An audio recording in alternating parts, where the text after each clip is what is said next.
Hi, I'm Diana from Harb Ski Systems. We're here for the third installment of the How to Learn to Use Your Harb Carvers videos. And Chris, my trusty filmer, just said, when are we going to start to make some turns? So we're actually going to start to make some turns on our Harb Carvers in this third segment. First segment showed you how to get going and how to stop. From that one, you need to know how to push and glide, how to stop. The second installment, we practiced tipping, and we did that tipping while gliding to hold them on edge. So we are going to build on those pieces. Come on back, we're still using our faithful trusty carpet here. What we're going to do to make some of our first turns, first direction changes in the Harb Carvers, is combine two of the things we already learned. In the first lesson, we learned how to take little steps while keeping the heel wheels kind of stationary, stepping the tips around them, stepping the toes around them. We did that.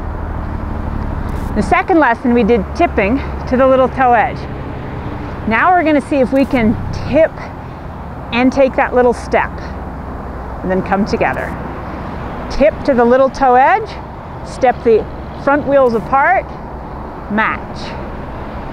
Little step, match, little step, match. If I'm going to come back towards Chris, I'm going to my left foot leads, it goes to the little toe edge, it tips and it takes a teeny little step together. There we go. So if you look closely, you'll see that in my stepping, really important that the carver that I'm going towards, here my left, stays tipped on its outside edges. It doesn't tip and then come flat. It stays tipped. So now that we've learned it on the carpet, let's try it out here on the pavement. Tip and little step. And the whole idea is a lot of tipping and tiny steps. Itsy bitsy teeny weeny steps. Coming in back, watch how that left foot, this one here, watch how it stays on its little toe edge. And then back again. There we go. It's time to try this while gliding. I'm going to do it away from the camera. If you look down here, you'll see that if I stepped to my right and curved to my right, it would be a disaster. I want to make sure that I have a lot of real estate when I first do this. I'm on a road, I'm going to check, nobody's coming, so I'm good to go, and I'm going to step to my left. Couple of pushes to get going. This guy. Tip and step, hold them on their edges. I'm going to come back, this time I'm going to do it to my right. So I get going. Good. Tip and step, and then hold the carvers up on their edges. Don't let them accidentally come flat. Try that again, you can get a good close view. 1, 2. Boom. A lot of tipping angle, tiny little steps. If you can do 2 steps and hold and glide to both sides, like I just showed, then you're ready for multiple steps to one side. There we go. I glide, I'm going to my left. I just keep taking little steps, holding on the edges. I am still tilted. It's uphill, so I've run out of speed. Okay, here we go again. I'm going to do it to my right. My right foot goes little toe, and little steps. There we go. See how they stay on their edges? They're tilted the entire time that I'm taking the little steps. Now, why am I emphasizing little toe edge and not saying big toe edge? Because clearly when I do it, I get a little toe edge and I get a big toe edge. Thing is, when we're learning how to use these, most people find it very easy to roll to the big toe and quite challenging to get to the little toe edge.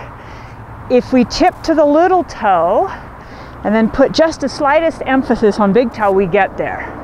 If we're thinking a whole lot about big toe, what we usually end up with is a flat inside carver, the outside one way on edge, and they don't turn well in this situation, not to mention it doesn't work well on snow. So really important to emphasize little toe and then the big toe follows. Little toe, little steps. Little toe, little steps. That can be your mantra. Little toe, little steps. So I have done 2 to one side and kind of held it. I've done multiple steps to one side until I came to a stop. It's now time to actually do a little bit of back and forth. So I'm going to head down the road away from you. I'm going to do 2 steps to the left and hold for a moment on the edges. 2 steps to the right and hold on the edges. I may not hold as long because that takes me off the road. And it may end up being more like 3 steps left and 1 right, because I don't want to go off the pavement here. Skate to get going. Little toe together, little toe, step. Back the other way. Little step, little step.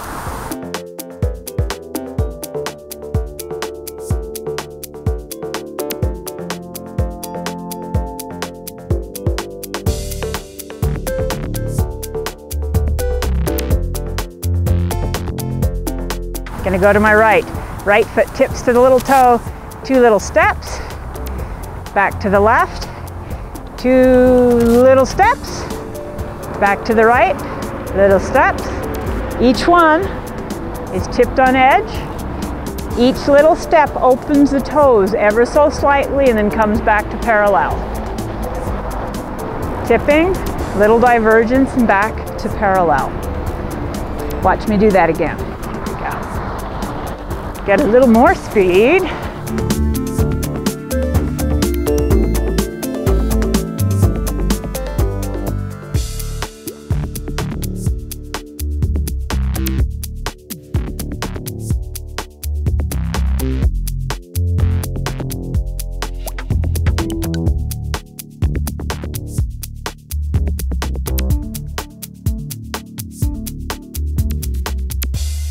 Little steps to the edges, little steps, little steps, little steps. Little toe edge comes first, little toe edge comes first, little toe edge, and a stop. So those are our first linked turns on the Harb Carvers. We're still on the flats. Make sure you haven't visited a hill yet. These turns don't have enough curvature, enough back and forth to really control your speed. So we want to be on the flat terrain where if something goes wrong, if you feel like you lose your balance, you just glide. Take a deep breath, get that brake out there and come to a stop. If we're on a hill when we do this and we get going fast, it's a whole different problem. We're not ready for that quite yet. Anyways, enjoy your practice time. Get in touch with us if you have any questions.